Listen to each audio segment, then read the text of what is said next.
Hello students, আমি Moumita ma'am. আশা করি তোমরা সকলে খুব ভালো আছো। Welcome back to our channel. Students, আজকের ক্লাসটা উচ্চ মাধ্যমিক যারা 2025-এ উচ্চ মাধ্যমিক দেবে তাদের জন্য রয়েছে। তোমরা জানোই যে তোমাদের জন্য যারা 2025-এ উচ্চ মাধ্যমিক দিচ্ছ তাদের জন্য কিন্তু আমরা এই বছর শুধুমাত্র তোমাদের জন্য ফ্রি অফ কস্টে সমস্ত নোটস প্রোভাইড করবো বলে ঠিক করেছি। শুধুমাত্র ইংলিশ না, তোমরা সব রকমের subject, Bangla, English, history, political science, geography, philosophy, সমস্ত টপিকের যে আর কি নোটস তোমরা কিন্তু পেয়ে যাবে একদম ফ্রি অফ কস্ট। এটা শুধুমাত্র উচ্চ মাধ্যমিক যারা 2025-এ দেবে তাদের জন্য, ঠিক আছে?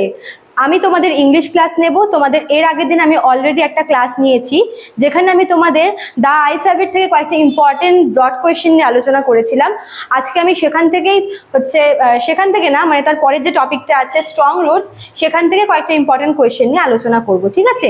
ক্লাসটা শুরু করার আগে বলে রাখি যে তোমরা যারা আর কি 2025-এ উচ্চ মাধ্যমিক দিচ্ছ তারা যদি আমাদের কাছে পড়তে চাও একদম ফ্রি অফ কস্টে তোমরা নোটস পেয়ে যাবে। তোমাদের আবার বলছি, তোমাদের জন্য সমস্ত notes, MCQ, SAQ, broad question সব কিছু কিন্তু একদম তোমরা ফ্রিতে পেয়ে যাবে। তোমরা সপ্তাহে 2টো করে লাইভ ক্লাস পাবে এবং নোটস তো পাবেই। এছাড়াও তোমাদের ডাউট ক্লিয়ারেন্স ক্লাসও কিন্তু থাকবে। তোমাদের কি করতে হবে, তোমরা শুধুমাত্র দেখো লেখা আছে এখানে 2টো নাম্বার, তোমরা এই 2টো নাম্বারের কোন একটা নাম্বারে আমাদের সঙ্গে যোগাযোগ করতে পারো, ঠিক আছে? দেখো নাম্বার দুটো হচ্ছে, একটা 6295916282 আর একটা হচ্ছে 7076398606। তোমরা যে কোনো একটা নাম্বারে কিন্তু যোগাযোগ করতে পারো। তোমরা ফোন করে শুধুমাত্র বলবে যে তোমরা উচ্চ মাধ্যমিকের ব্যাচে জয়েন করতে চাও, ব্যাস। তোমাদের গুগল ক্লাসরুমের লিঙ্ক দেওয়া হয়ে যাবে, সেখানে তোমরা সমস্ত নোটস পিডিএফ আকারে পেয়ে যাবে। এছাড়াও তোমাদের এমনি গ্রুপে জয়েন করা হবে, হোয়াটসঅ্যাপ গ্রুপে, যেখানে অনলাইন ক্লাসের লিঙ্ক দেওয়া হবে, ঠিক আছে? তোমাদের কাজ শুধুমাত্র আমাদের সাথে এই নাম্বারে যোগাযোগ করা এবং তোমরা যে উচ্চ মাধ্যমিকের 2025-এর স্টুডেন্ট তোমরা খালি এতটুকু বলবে তাহলেই হয়ে যাবে, বাকি কাজটা আমরাই করে নেব, ঠিক আছে? চলো দেরি না করে শুরু করে দিই আজকের টপিক। দেখো আজকে আমি তোমাদের স্ট্রং রুটস, যেটা লিখেছেন এপিজে আব্দুল কালাম, তার যে অটোবায়োগ্রাফি আছে উইংস অফ ফায়ার, সেখানকারই একটা অংশ স্ট্রং রুটস। এখান থেকে আমি তোমাদের মোট 5টা এলএকিউ রেখেছি, যেগুলো কিন্তু তোমাদের আসার চান্সেস খুব বেশি, ঠিক আছে? দেখো প্রথম 1 নম্বর কোয়েশ্চেনটা দেখো আমি না প্রতিটা যে কোটেশনগুলো যে আছে সেই কোটেশনগুলো না আমি মানে কমপ্লিট করিনি, মানে খালি কোটেশনগুলো লিখেছি এবং ওর সঙ্গে রিলেটেড যে কোয়েশ্চেনগুলো আসবে সেগুলো আমি তোমাদের মুখে বলবো, ঠিক আছে? দেখো প্রথম 1 নম্বর কোয়েশ্চেনটা কি বলেছে, I normally at with my mother. সাধারণত আমি আমার মার সাথে খেতাম, ঠিক আছে? এটা এখানে এই লাইনটা দিয়ে কোয়েশ্চেন আসার চান্স খুব বেশি, যে আমি সাধারণত আমার মার সাথেই খেতাম। তো এটা কে বলেছে, মানে স্পিকারকে? জানোই এটা আব্দুল কালাম। কার সাথে বসে খাওয়ার কথা বলা হয়েছে, মানে তিনি কার সাথে খেতেন? তার মার সাথে, জানোই। তো তার মায়ের নাম কি, এটাও আসতে পারে। এবং এই সাথে আসতে পারে যে তারা কোথায় বসে খেত, মানে আব্দুল কালাম তার মার সাথে কোথায় বসে খেতেন, এটা কিচেনের ফ্লোরে। এবং সেই সঙ্গে তোমাদের যেটা আসতে পারে 2 মার্কসের জন্য, সেটা তারা কোন কোন খাবারগুলি খেত, ঠিক আছে? সাম্বার আছে, চাটনি আছে, তাই না, পিকল আছে, তারপর রাইস। তো এই সব তোমাদের কিন্তু লিখতে হবে। মনে রাখবে এটা কিন্তু তোমাদের ওই পার্ট পার্ট করে আসবে, মানে এই লাইনটা তুলে দেবে এবং বলবে যে এই লাইনটার স্পিকারকে, কার সাথে খাওয়ার কথা বলা আছে, তার নাম কি, কোথায় খেত এবং কোন কোন খাবারগুলো খেত। তো এই সব কিছু তোমাদের 6 মার্কসের মধ্যে আসবে। এই লাইনটা দিয়ে তোমরা একটু দেখে নিও এটা, ঠিক আছে? আচ্ছা, তারপর দেখো কোয়েশ্চেন নাম্বার 2, এটাও খুব ইম্পর্টেন্ট। কি বলেছে, what remained the routine for Abdul Kalam's father even after he was in his late 60s। তো আব্দুল কালামের যে বাবা ছিল, দেখো এই পুরোটা গল্পে কিন্তু আব্দুল কালাম তার চাইল্ডহুডের ব্যাপারে, তার প্যারেন্টস, তার বাবা মা প্রত্যেকের ব্যাপারে কিন্তু বলেছে। তো মার ব্যাপারে দেখো, তার মার থেকে আমরা এই 1 নম্বর কোয়েশ্চেনটা পাই। বাট তার বাবার যে ব্যাপারটা, মানে তিনি কিন্তু পুরো গল্পটা জুড়ে এই যে স্ট্রং রুটস, এই পুরো গল্প জুড়ে কিন্তু আব্দুল কালামের বাবার ব্যাপারে বলা আছে, ঠিক আছে? তো ওনার বাবার একটা রুটিন ছিল যেটা ওনার 60 বছর হওয়ার পরও তিনি কিন্তু সেই রুটিনটা ফলো করতো। তো সেটাই এখানে চেয়েছে যে কোন রুটিন। তো এটা তোমরা হয়তো পড়েছো টেক্সটটা পড়ার সময়, যেখানে বলা হয়েছে যে আব্দুল কালামের বাবা ভোর 4টার সময় ঘুম থেকে উঠে নামাজ পড়তেন।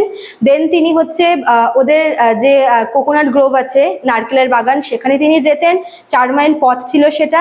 তারপর সেখান থেকে তিনি প্রায় ডজন খানেক হচ্ছে নারকেল নিয়ে আসতেন, এবং সেটা দিয়ে তিনি মানে ওই নারকেল নিয়ে আসার পর তিনি ওটা দিয়ে ব্রেকফাস্ট করতেন। ঠিক আছে, তো এই যে রুটিনটা, এটা হচ্ছে আব্দুল কালামের বাবার মানে সারা জীবনের রুটিন ছিল, যেটা উনি ওনার 60 বছর হয়ে যাওয়ার পরও, মানে বয়স হয়ে যাওয়ার পরও কিন্তু তিনি সেই রুটিনটাকে ফলো করতেন। ঠিক আছে, তারপর দেখো 3 নম্বরে আরো একটা কোটেশন কি বলেছে, সরি হ্যাঁ এটার না আমি আউট লিখে দিয়েছি, এটা হচ্ছে আওয়ার হবে। হ্যাঁ আচ্ছা, একটু দেখে নিও, এটা হবে আওয়ার লোকালিটি ওয়াজ প্রিডমিনেন্টলি মুসলিম।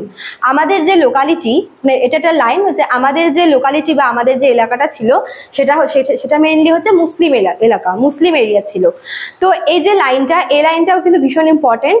তো এখান থেকে তোমাদের আসতে পারে যে স্পিকারকে, মানে কাদের, কে আর কি বক্তা, কাদের এলাকার কথা বলা হয়েছে, এলাকাটা কেমন ছিল, মানে এই যে এলাকার মানে ওদের যে লোকালিটিটা ছিল আব্দুল কালামদের যে এরিয়াটা, সেই মানে সেখানে মানে তিনি কিভাবে তার লোকালিটির আর কি ডেসক্রিপশন দিয়েছেন।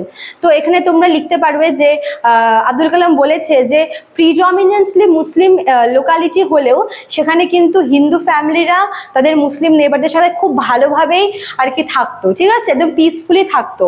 এছাড়াও এটার সাথে তোমাদের এটাও আসতে পারে যে এখানে আমরা কি ধরনের কমিউনাল হারমোনি দেখতে পাই, মানে এই লাইনটার মাধ্যমে বা এই যে লাইনটাতে তিনি বলেছেন যে আমাদের লোকালিটিটা হচ্ছে মানে মেইনলি মুসলিম এলাকা, তবুও সেখানে হিন্দুরাও কিন্তু কি শান্তিপূর্ণভাবে থাকতো।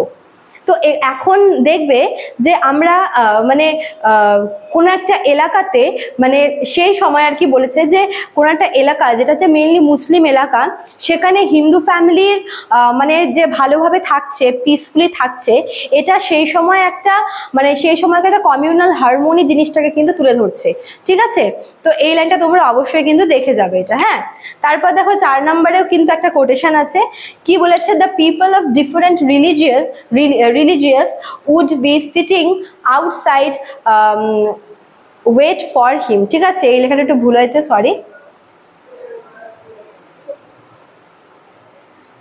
আচ্ছা, the people of different religious would be sitting outside wait for him. বললো মানে এই লাইনটার মানে হচ্ছে বিভিন্ন ধর্মের মানুষেরা তার জন্য বাইরে অপেক্ষা করত, বসে অপেক্ষা করত। তো এখানে এটা মানে এই লাইনটা তোমাদের আসতে পারে যে কার জন্য অপেক্ষা করতো। ঠিক আছে, প্লাস হচ্ছে তারা কোথায় অপেক্ষা করতো, মানে কিসের বাইরে, আউটসাইড তো বলেছে বাট কিসের বাইরে অপেক্ষা করতো। ঠিক আছে, এবং মানে অপেক্ষা করার ফলে কি হতো, মানে কেন অপেক্ষা করতো। ঠিক আছে, মানে কার জন্য অপেক্ষা করতো, কোথায় অপেক্ষা করতো, কেন অপেক্ষা করতো, এবং ওই অপেক্ষা করার ফলে যখন তারা ওই অপেক্ষার ফলাফলটা বা অপেক্ষার যে কারণ সেটা যখন তারা পেয়ে যেত, তারপরে তাদের কি মানে তাদের রিয়াকশনটা কেমন হতো। তো এই লাইনটা থেকে যে টপিকটা আসে এখানে, যে ব্যাপারটা, সেটা হচ্ছে আব্দুল কালামের বাবার জন্য মানুষজন অপেক্ষা করত মস্কোর বাইরে, মসজিদের বাইরে অপেক্ষা করত, একটা বাটি একটা হাতে নিয়ে তারা অপেক্ষা করতো, এবং বাটির মধ্যে জল থাকতো, এবং সেই জল হচ্ছে আব্দুল কালামের বাবা সেটাতে আঙুল ডুবিয়ে ওটাকে মন্ত্রপুত করে নিত, এবং সেই জল অসুস্থ মানুষদের নিয়ে গিয়ে খাওয়ানো হতো। তারপর যখন তারা সুস্থ হয়ে যেত, তারা এসে বাড়িতে এসে আব্দুল কালামের বাবাকে থ্যাঙ্কস বলতো। ঠিক আছে, তো এটা তোমাদের এখান থেকে লিখতে হবে এই লাইন থেকে। ঠিক আছে, তারপর দেখো 5 নম্বর কোয়েশ্চেনটা খুব ইম্পর্টেন্ট, কি বলেছে, describe the childhood of Abdul Kalam. Abdul Kalam এই গল্পে তার শৈশবকে যেভাবে বর্ণনা করেছে সেটা তোমাদের এখানে চেয়েছে। ঠিক আছে, দেখো শৈশব বলে প্রথমে আসে হচ্ছে ওর যেখানে ও জন্মেছে সেই জায়গাটা, তারপর বাবা মা, তারপরে বাবা মার কিছু স্মৃতি যেটা সে ছোটবেলায় দেখেছিল, তারপর তার ছোটবেলাটা কেমন ছিল, তারা থাকতো কোথায়, তার লাইফস্টাইলটা ছোটবেলায়, এই সব কিছু তোমাদের কিন্তু এখানে লিখতে হবে। ঠিক আছে, তো এই 5টা কোয়েশ্চেন মেইনলি তোমাদের এখান থেকে পড়তে হবে। তো এই 5টা কোয়েশ্চেন তোমরা খুব ভালো করে রেডি করে যেও। আর যারা আমাদের কাছে পড়বে তারা কিন্তু অবশ্যই এই নাম্বারে যোগাযোগ করবে। আমি আবারও বলছি, তোমাদের কিন্তু কোনো রকমের রেজিস্ট্রেশন ফিস লাগবে না, কোনো রকমের তোমাদের মান্থলি ফিস লাগবে না, কিচ্ছু লাগবে না। তোমরা ফ্রি অফ কস্টে আমাদের এখানে কিন্তু তোমাদের এই কটা মাস তোমরা পড়তে পারো, ঠিক আছে? আর তোমরা চাইলে এই কোয়েশ্চেনগুলো টুকেও নিতে পারো, অথবা তোমরা চাইলে স্ক্রিনশট নিয়ে নিতে পারো। তোমাদের কিন্তু এক্সামে এটা অবশ্যই কাজে লাগবে। তো স্টুডেন্টস, আজকে এতটুকু বলেই থামলাম। নেক্সট আরও একটা নতুন ক্লাস নিয়ে হাজির হব। আজকে এতটাই থাক, দেখা হচ্ছে নেক্সট ক্লাসে। Thank you.